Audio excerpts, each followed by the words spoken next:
Hala, totoo palang pinipilahan ang Rosmar Paris Overload.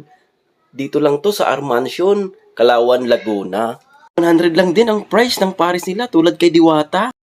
Dumating nga kami rito, 9:30 in the morning, pero ito ang bumungad sa amin.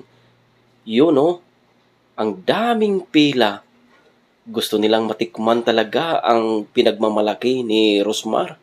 Itong Rosmar Paris Overload.